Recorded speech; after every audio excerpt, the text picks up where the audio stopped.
The first sound was not silence, but the brittle crack of glass. Sarah froze in the doorway, her eyes tracing the scattered shards of a picture frame across the hardwood floor. The photo inside had slipped halfway free, her father standing in their old garden, trumpet balanced in his hands, the corners of his smile blurred by the sun.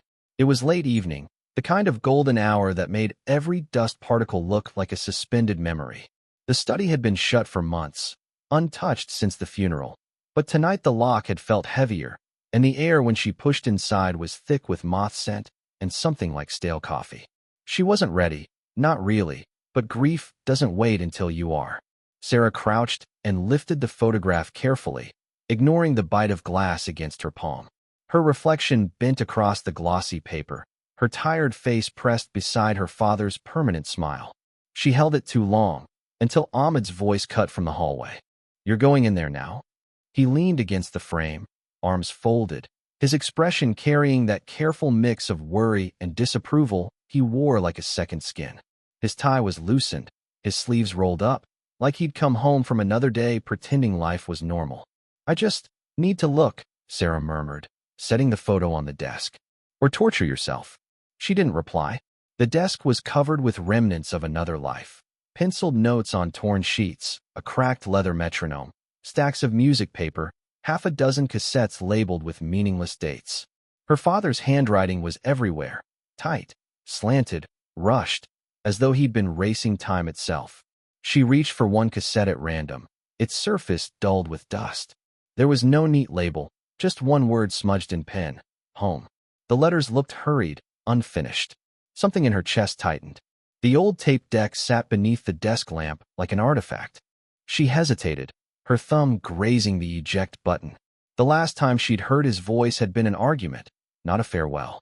That memory still clung sharp around her ribs, her father shouting about discipline, her shouting back about freedom, both of them throwing words like stones. And then silence, until the hospital call. Sarah's hand trembled as she clicked the tape inside. Static bloomed first, followed by a cough, a shuffling. And then his voice. "Testing, does this thing work? All right. If you're listening, maybe it means I didn't get to finish. Songs have a way of running out of time. You know that better than anyone." Her breath caught. The room contracted around her. "I always meant to make this one for you. It's messy, just like us." A soft laugh, weary. "Maybe one day you'll take it further. Maybe you'll hate me for even asking. Either way, it's yours." Then a melody, faint and incomplete, hummed under his breath. The notes stumbled, words half-spoken, fragments of something bigger. And then nothing but the hiss of the tape.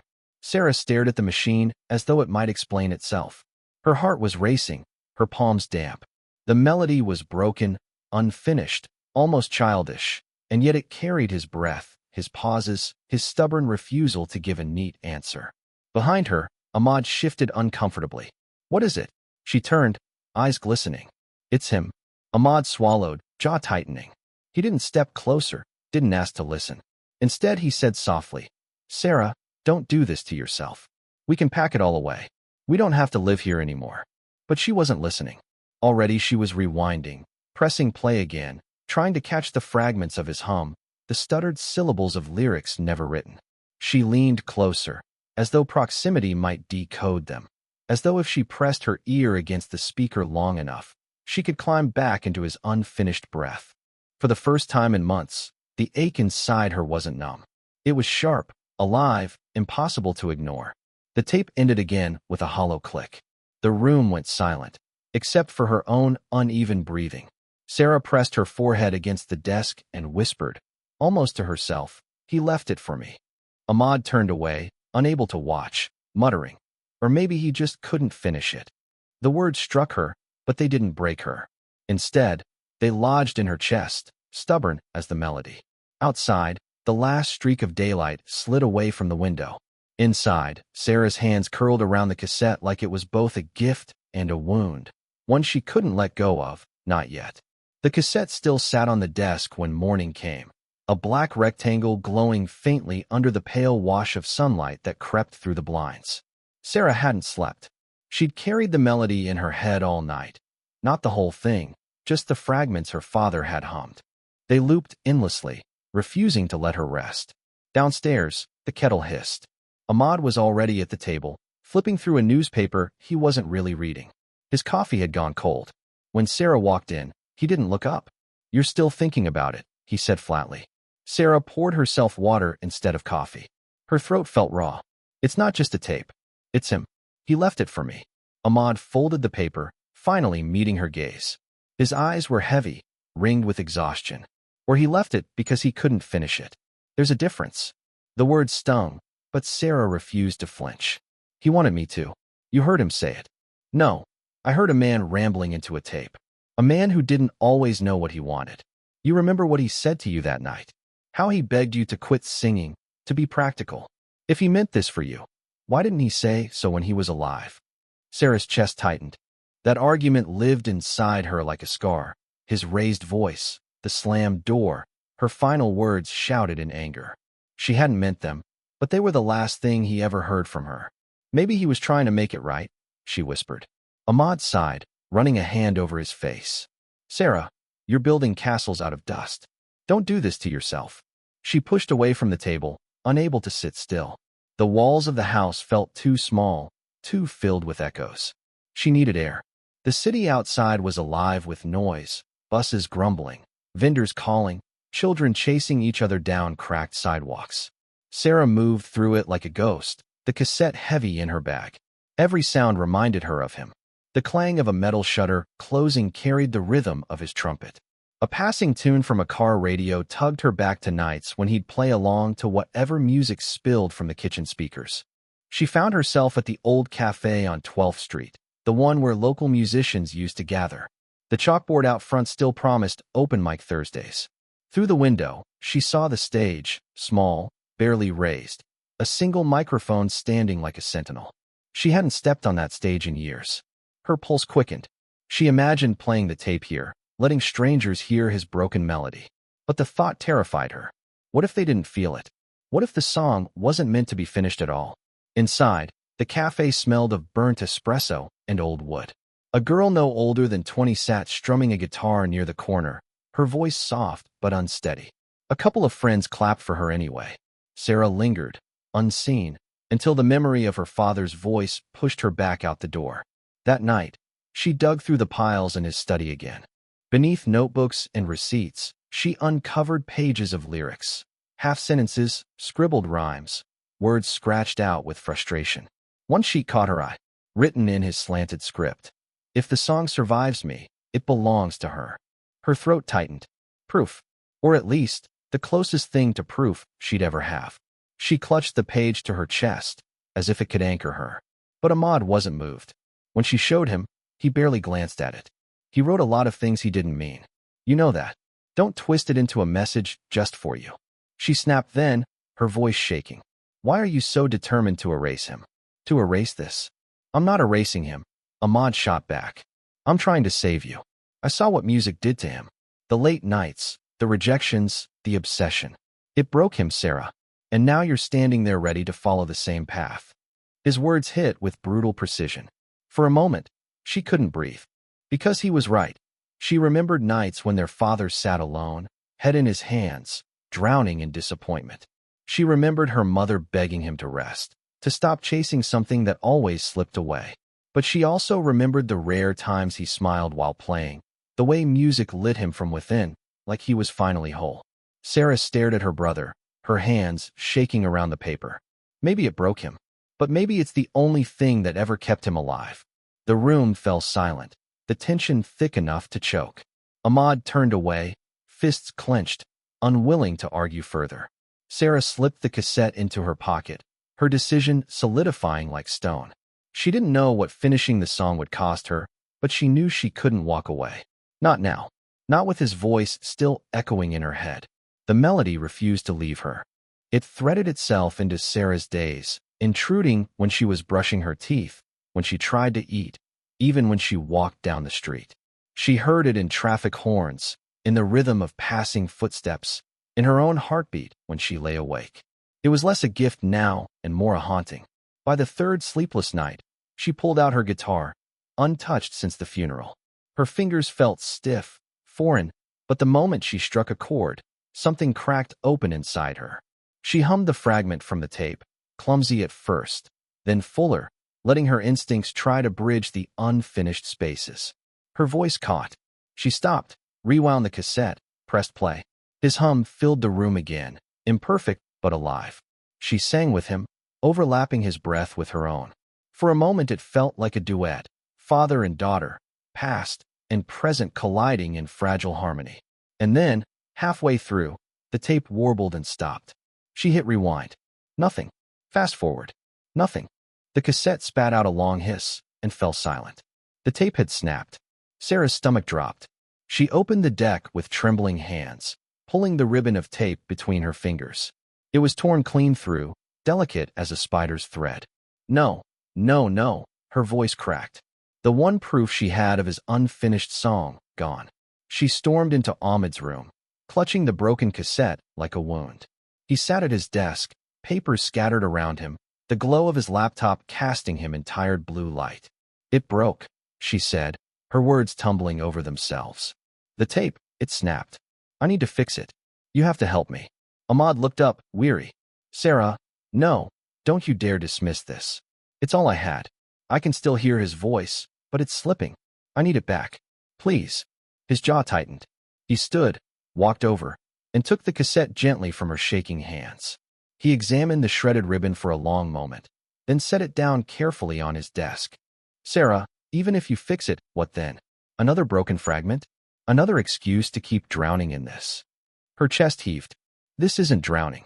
This is the only way I can forgive myself. Ahmed's voice hardened. You think finishing that song will undo the last words you said to him? It won't. You can sing it 1,000 times, and he still won't be here. The words cut like knives. She staggered back, blinking against hot tears. He lowered his voice, almost a whisper. I lost him too, Sarah. But I'm not willing to lose you chasing a ghost. For the first time, she saw the fear in his eyes. Not anger, but desperation. And something else, too. Guilt. What aren't you telling me? She asked, her voice thin. Ahmed's eyes flicked away. His silence spoke louder than any words. The next morning, Sarah searched through the study again. Amid the clutter, she found another notebook, its pages water-damaged and curling. Inside, between lyrics and scrawled bars of music, was a letter addressed in her father's hand, to A. Her heart hammered. She opened it. The letter wasn't for her. It was for Ahmed. You were always the steady one, the one who could carry weight when I couldn't. Take care of her. She doesn't know it, but she's stronger than I ever was. Don't let her carry my failures. Sarah sank to the floor, the words swimming in her vision. This was why Ahmed fought her so hard. He wasn't just protecting her. He was obeying their father's last request. That night, she confronted him. He sat in the living room, the broken cassette still on the table between them like a fragile corpse. I found the letter, she said quietly. Ahmed closed his eyes, exhaling a heavy breath. Then you understand. I understand that he asked you to protect me. But maybe you're protecting me from the wrong thing. He opened his mouth, then stopped. His fists curled on his knees. Maybe he wanted you to keep me safe from music, from the pain it caused him. But maybe he also wanted me to find my own way through it. Maybe finishing the song isn't about fixing him. Maybe it's about saving me. Ahmed's face twisted, torn between anger and grief. He didn't answer. For the first time, Sarah didn't wait for his approval.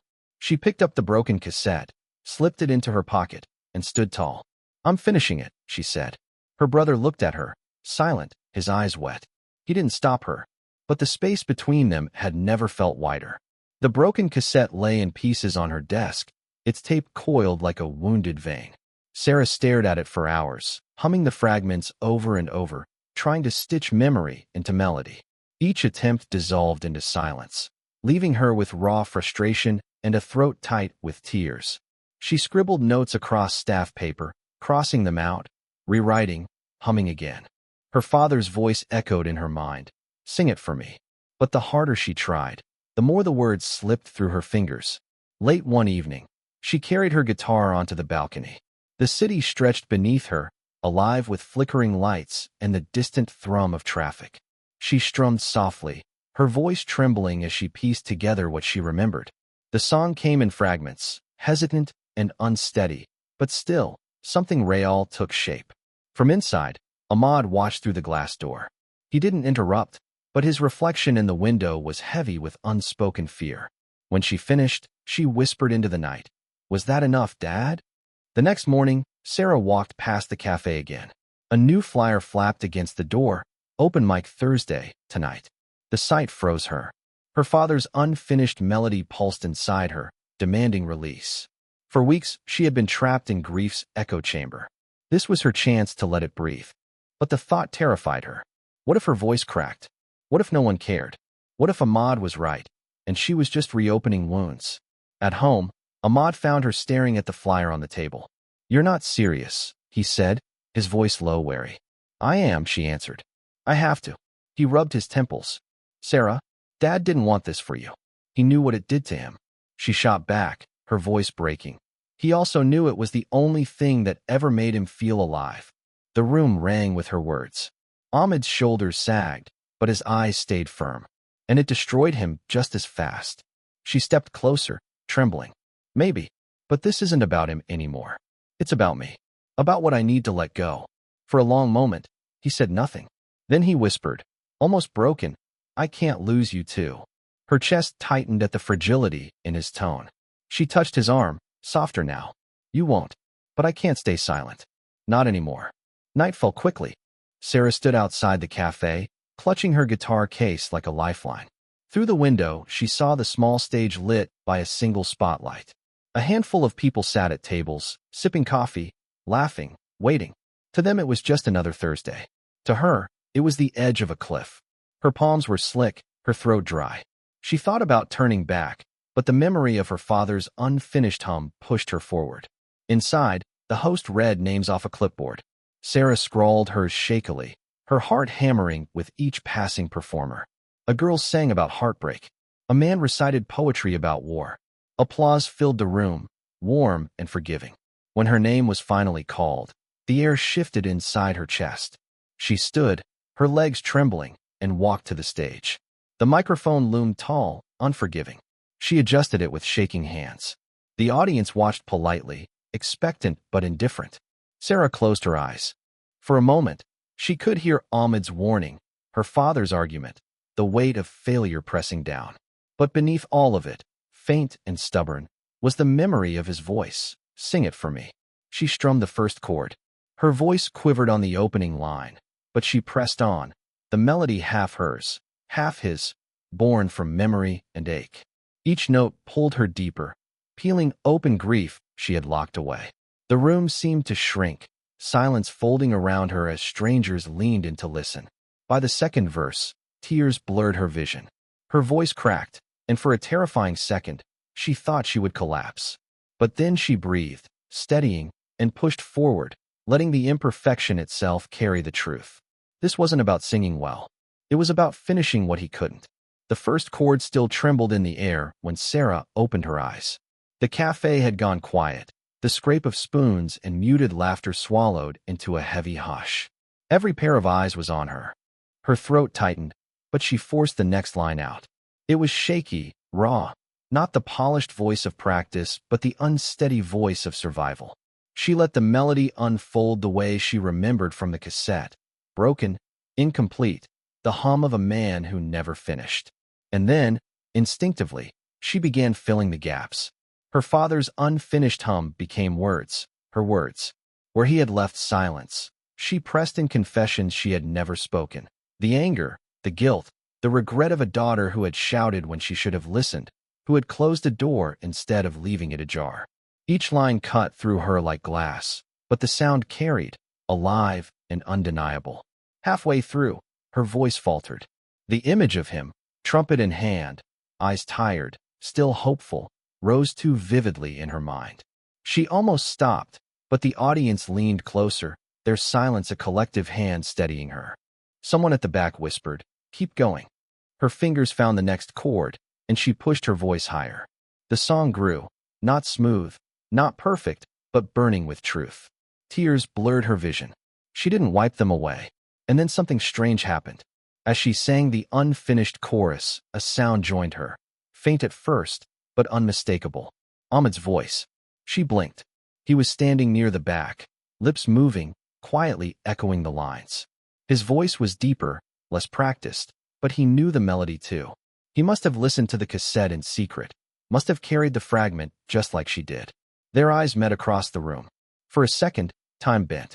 Brother and sister, divided by grief, were suddenly tethered by the same broken song. Sarah's chest cracked open. Her voice rose, trembling but strong, weaving with his.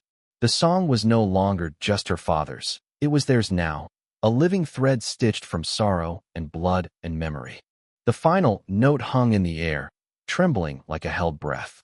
And then silence, thick, aching, infinite. For a terrifying moment, she thought no one would respond, that it would die here, unrecognized, unfinished once again. Then, a single clap. Another. The room erupted. Not thunderous applause, but something softer, more reverent, as though the audience understood this was less a performance than a confession. Sarah lowered her guitar, chest heaving, her cheeks wet. She bowed her head, unable to meet their eyes. When she looked up again, Ahmad was walking toward her. He didn't smile. His expression was broken, raw, but there was no anger left in it. He stepped onto the stage and wrapped his arms around her.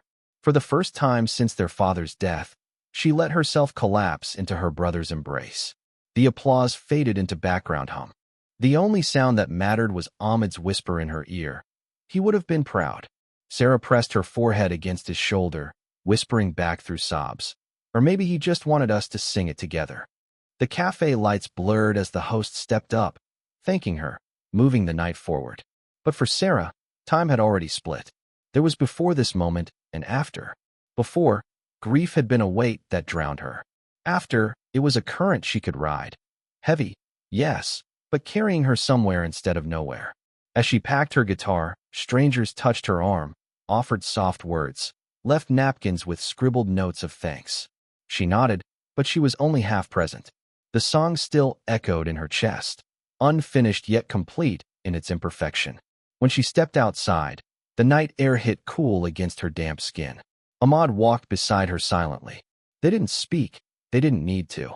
The silence between them, once suffocating, now felt like space for something new to grow. Sarah tilted her face to the sky. No trumpet, no cassette, no father to guide her. But for the first time, she didn't feel abandoned. She felt answered. The city was quieter than usual as Sarah and Ahmad walked home, their footsteps echoing against the cracked pavement. The night smelled faintly of rain, the kind of dampness that promised a storm by morning. Neither spoke. Words felt unnecessary, like noise that would only dilute what had just happened. When they reached the house, the study light was still on. Sarah paused at the doorway, staring into the room that had once been their father's world. Dust still clung to the corners, but something about it felt different now, less like a mausoleum, more like a workshop awaiting use. She stepped inside, Ahmad trailing behind her. The broken cassette remained on the desk, its ribbon still torn and fragile. She picked it up, turning it carefully in her hands. Once, its silence had terrified her. Now, it felt less like loss and more like permission. Maybe it doesn't need fixing, she said softly. Ahmad leaned against the doorframe, his arms crossed, but his expression gentler than before. Maybe not. Sarah set the cassette back down, then reached for her guitar. She strummed a few quiet notes, the remnants of the song still echoing in her fingertips. This time, she didn't feel the pressure to finish it perfectly. It wasn't about perfection anymore. It was about carrying something forward. She turned to her brother. We could keep it alive. Together. He hesitated, then nodded. One song at a time. Weeks passed. Life did not become easier, but it became lighter. Sarah began visiting the cafe more often, sometimes to sing, sometimes just to listen. Ahmad rarely joined her on stage, but he sat in the audience, always at the back, his presence steady and grounding.